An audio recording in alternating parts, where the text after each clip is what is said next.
आज हम BA first semester history के paper ancient and early medieval India का यूनिट 5 का पार्ट 3 शुरू करने जा रहे हैं।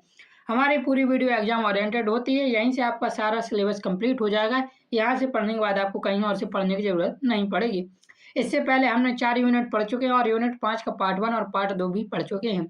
पार्ट 1 पर हमने हर्षवर्धन के बारे में पढ़ा था। पार्ट 2 पर हमने राजपूत राज्यों के बारे में पढ़ा था और कौन कौन से शासक राजपूत शासक ने शासन किया इसके बारे में पढ़ा था। पार्ट 3 पर हम राजपूत संस्कृति एवं इसकी प्रशासन व्यवस्था के बारे में पढ़ने वाले हैं और यहाँ से भी आपको लॉन्ग क्वेश्चन और शॉर्ट क्वेश्चन दोनों देखने को मिल जाते हैं। तो आपको बिल्कुल आसान तरीके से मैं आपको यहाँ पे समझाने वाला हूँ। पीडीएफ भी आपको मैं प्रोवाइड करवाता हूँ। उसके लिए आपको पीडीएफ कैसे लेना है ये मैंने पहले वीडियो पर और वीडियो के अंत में हर वीडियो पर मैंने बताया हुआ है। तो वीडियो के अंत में बता दूंगा आपको पीडीएफ कहाँ से मिलने वाले हैं। तो चलिए बिना देरी के शुरू करते हैं यूनिट 5 का पार्ट 3 बिल्कुल शुरू से। सबसे पहले राजपूत राज्यों का प्रशासन देखेंगे, उसके बाद उसकी संस्कृति देखेंगे, स्थापत्य कला देखेंगे, मूर्ति कला देखेंगे, साहित्य कला भी देखेंगे। तो सबसे पहले देखिए राजपूत राज्यों का प्रशासन।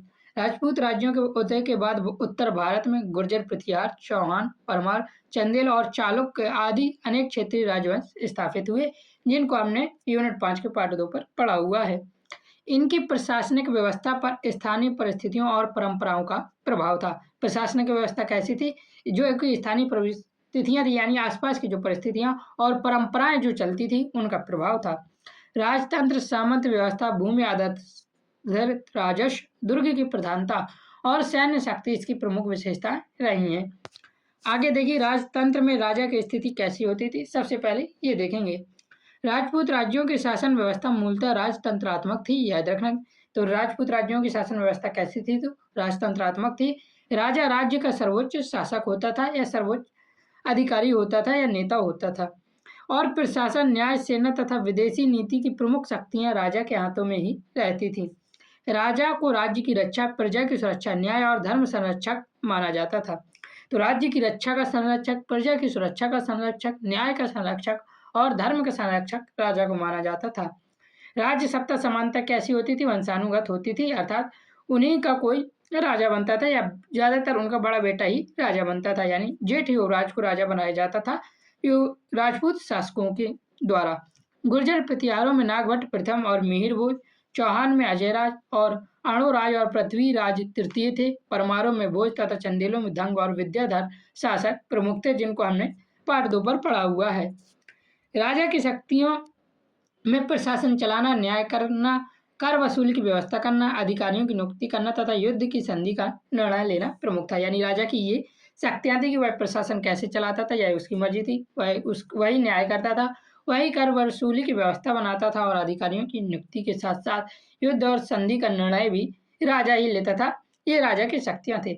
इसके अतिरिक्त राज्य की रक्षा, आंतरिक शांति, कृषि एवं व्यापार की उन्नति तथा धार्मिक संस्थाओं का संरक्षण राजा का कर्तव्य होता था। याद रखना, ये ऊपर जो हमने देखी वो राजा की शक्तियां होती थी। राज्य की रक्षा, आंतरिक शांति, कृषि एवं व्यापार की उन्नति तथा धार्मिक संस्थाओं का संरक्षण ये राज्य का कर्तव्य होता था। धर्म और राजधर्म शासन के महत्वपूर्ण आदर्श होते थे राजपूत राज्यों के शासन में। आगे देखिए दिया हुआ उत्तराधिकारी समानता वंशानुगत होता था, यानी उनका ही जेठ पुत्र ही युवराज बनता था और बाद में वही शासक बनता था। युवराज को प्रशासन तथा सैन्य कार्यों का अनुभव दिया जाता था। हालांकि उत्तराधिकारी के प्रश्न पर राज परिवार और सामंतों के बीच संघर्ष भी होते रहते थे राजपूत शासकों के दौरान। आगे देखिए दिया हुआ है राजा को मंत्रियों और अधिकारियों की सहायता प्राप्त होती थी। प्रशासन, वित्त, युद्ध और न्याय से जुड़े अधिकारियों में प्रधानमंत्री, सेनापति, कोषाध्यक्ष और संधि विग्राहक प्रमुख होते थे। तो यानी उसकी प्रशासन, वित्त और युद्ध और न्याय से जुड़े चीजों को संभालने का काम किसका होता था? प्रधानमंत्री, सेनापति, कोषाध्यक्ष और संधि विग्राहकों का होता था। संधि विग्राहक मुख्य रूप से युद्ध, शांति, संधि और कूटनीति से संबंधित कार्य देखता था। अभिलेखों और तामपत्रों से अधिकारियों, भूमिदान तथा राजस्व व्यवस्था की जानकारी मिलती है राजपूत राज्यों के शासन की। आगे देखिए सामंत व्यवस्था कैसी थी? राजपूत राज्यों के प्रशासन में सामंत व्यवस्था कैसी थी वो देखते हैं, ये भी बहुत महत्वपूर्ण है।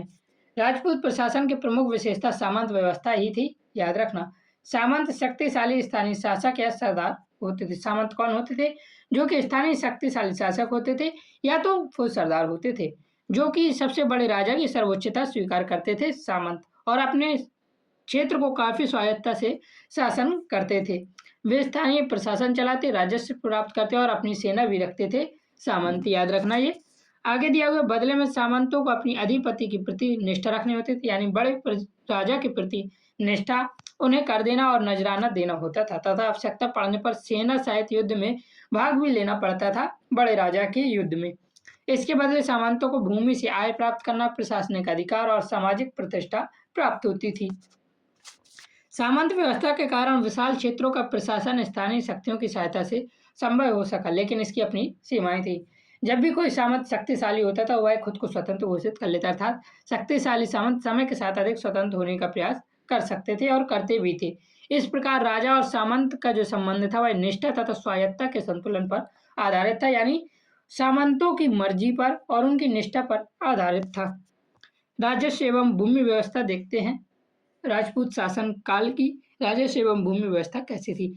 तो जो भी प्राचीन भारत के राजा हैं, ये जो भी इतिहास है उनमें हमेशा राजस्व का प्रमुख स्रोत भूमि ही होता था, यानी भूमि राजस्व ही राजस्व व्यवस्था का प्रमुख स्रोत होता था। इसके अतिरिक्त व्यापार कर, चुंगी और अन्य शुल्क भी आय के साधन थे। ब्राह्मणों, मंदिरों तथा मठों तथा अधिकारियों को भूमि दान देने की प्रथा भी यहाँ पे प्रचलित थी, जिसका उल्लेख अनेक ताम्रपत्रों और अभिलेखों से मिलता है। भूमि केवल आर्थिक आय का साधन नहीं बल्कि राजनीतिक शक्ति का भी महत्वपूर्ण आधार होती थी, याद रखना। अब राजपूत शासन की न्याय व्यवस्था कैसी थी ये भी देखते हैं। तो राजा यहाँ पे भी सर्वोच्च न्यायाधीश होता था और न्याय व्यवस्था में धर्मशास्त्र, परंपराओं और स्थानीय प्रथाओं का प्रभाव होता था, यानी न्याय देते समय वहाँ पे धर्मशास्त्रों, परंपराओं और स्थानीय प्रथाओं को देखकर ही न्याय दिया जाता था। ग्राम स्तर के छोटे विवाद स्थानीय रूप से निपटाए जा सकते थे, याद रखना, तथा जबकि गंभीर मामलों में उच्च अधिकारियों या राजा के पास अपील की जा सकती थी। अपराध के स्वरूप और सामाजिक परिस्थितियों के अनुसार दंड और न्याय निर्धारित किया जाता था। आगे देखिए सैन्य व्यवस्था एवं दुर्ग व्यवस्था कैसी थी राजपूत शासन की। तो राजपूत राज्यों की शक्ति का प्रमुख आधार सैन्य व्यवस्था थी। सेना में पैदल सैनिक, घुड़सवार, हाथी प्रमुख रूप से शामिल थे। सामंतों की अपनी सेनाएं भी होती थी जिन्हें युद्ध के समय राजा की सहायता के लिए बुलाया जाता था, ये ऊपर बता ही चुका हूँ। राजपूत युद्ध पद्धति में व्यक्तिगत वीरता, शौर्य और सम्मान का विशेष महत्व दिया जाता था। राजा और प्रमुख योद्धा स्वयं युद्ध में भाग भी लेते थे। राजपूत शासन में युद्ध और वीर गति को गौरवपूर्ण भी माना जाता था राजपूत शासन के समय। आगे दिया हुआ है दुर्ग। राजपूत राजनीतिक और सैन्य व्यवस्था के महत्वपूर्ण केंद्र होते थे और दुर्ग प्रायः पहाड़ियों, चट्टानों या प्राकृतिक रूप से सुरक्षित स्थानों पर बनाया जाता था। चित्तौड़ यहाँ पे हमने हाईलाइट करना भूल गए हैं। चित्तौड़, रणथंभौर और कलिंजर जैसे दुर्ग प्रसिद्ध थे। मैं इनको हाईलाइट कर दूं एक बार। इनमें सैनिकों, हथियारों, खाद्य सामग्री तथा जल की व्यवस्था रहती थी। अर्थात दुर्ग में किसकी व्यवस्था रहती थी? तो सैनिकों की, हथियारों की, खाद्य सामग्री की और जल की भी व्यवस्था रहती थी। दुर्ग केवल रक्षा के केंद्र नहीं थे बल्कि प्रशासन, राजकोष और राजकीय प्रतिष्ठा के भी प्रतीक होते थे।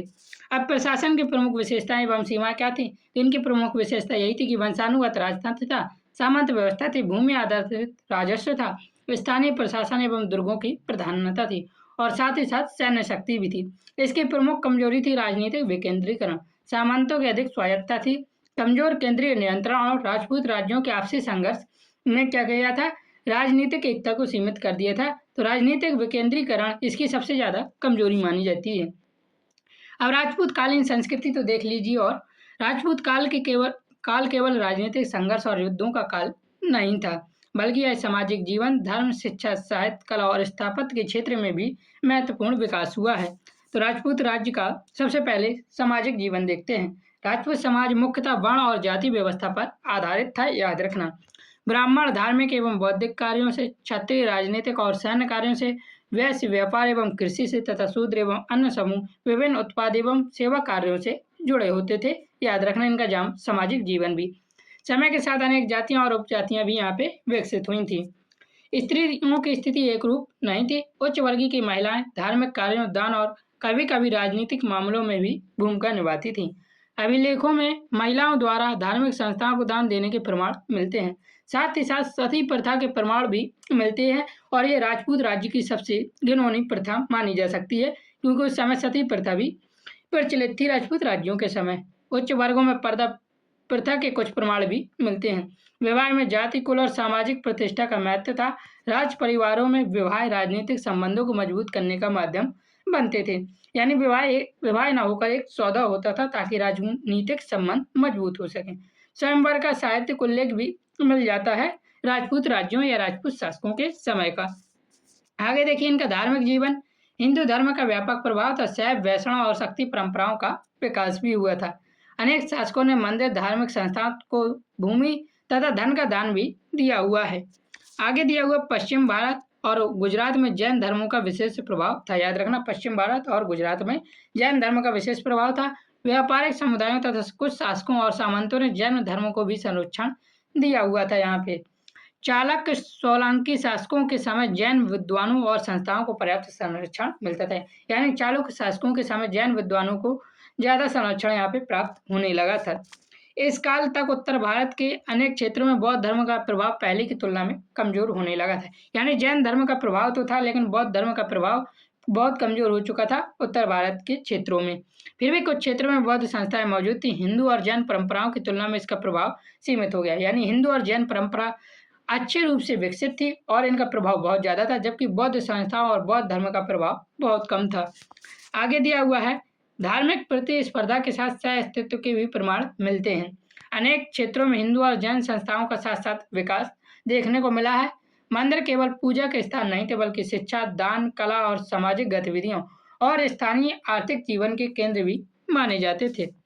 इसकी शिक्षा व्यवस्था में मुख्य रूप से मंदिर, मठों और गुरुकुल तथा आश्रमों से जुड़ी होती थी।